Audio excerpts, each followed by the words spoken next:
నమస్తే, నేను Pratyusha Reddy, astrologer and vastu expert. ఈరోజు చాలా వరకు అందరూ హోలీ గురించి ఎప్పుడు సెలబ్రేట్ చేసుకోవాలి అన్న దాని గురించి చాలా డౌట్స్ అడుగుతున్నారు.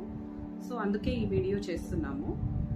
హోలీ అనేది ఈ సంవత్సరం చంద్రగ్రహణంతో రావడం వల్ల మనము ఎప్పుడు సెలబ్రేట్ చేసుకోవాలి అని అంటే మార్చ్ 4th రోజు చేసుకుంటే అందరికీ చాలా మంచిది. ఎందుకు అని అంటే హోలీ పండుగ యాక్చువల్గా మనం మన జీవితంలో మన నెగటివ్ ఎనర్జీని బయటకు తీసేయడానికి అండ్ మన సరౌండింగ్స్లో ఉన్న నెగటివ్ ఎనర్జీని బయటకు తీసేయడానికి హోలీ పండుగ అనేది చేసుకుంటాము.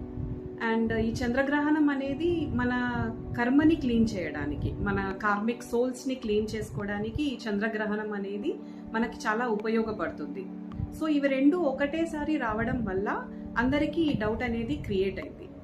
సో ఆ రోజు చంద్రగ్రహణం ఉండడం వల్ల మార్చ్ 3rd రోజున అది మనకి సాయంత్రం 3:20 నుండి 6:47 వరకు చంద్రగ్రహణం ఉంటుంది. కాబట్టి దానికన్నా ముందు ఒక 9 గంటల ముందు నుంచి కూడా మనకు సూతక యోగం స్టార్ట్ అవుతుంది.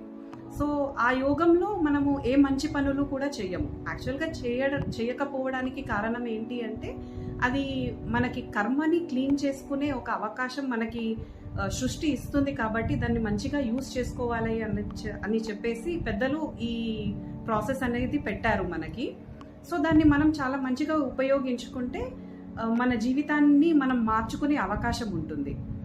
అండ్ టైం ఏదైతే ఉంటుందో గ్రహణం టైంలో అందరూ జపం చేసుకోండి, చంద్ర మంత్రాన్ని జపం చేసుకోండి, లేకపోతే విష్ణు మంత్రాన్ని, శివ మంత్రాన్ని. మీరు ఏ దేవుడిని అయితే చాలా ప్రేమిస్తారో లేకపోతే ఆరాధిస్తారో అలాంటి దేవుడి మంత్రాలన్నింటినీ మీరు జపించుకోవచ్చు ఈ చంద్రగ్రహణం టైంలో.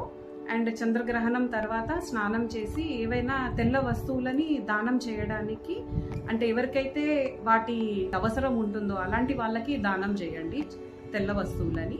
అది మీ జీవితంలో మీ కర్మని తగ్గించే అవకాశం ఉంటుంది అండ్ పాజిటివ్ని కొంచెం ఎక్కువగా పెంచుతుంది మీ జీవితంలో. సో దీనివల్ల మీరు మీ జీవితాన్ని మార్చుకునే అవకాశం చాలా ఉంటుంది. సో ఈ టైంని చాలా ప్రాపర్గా యూటిలైజ్ చేసుకోండి.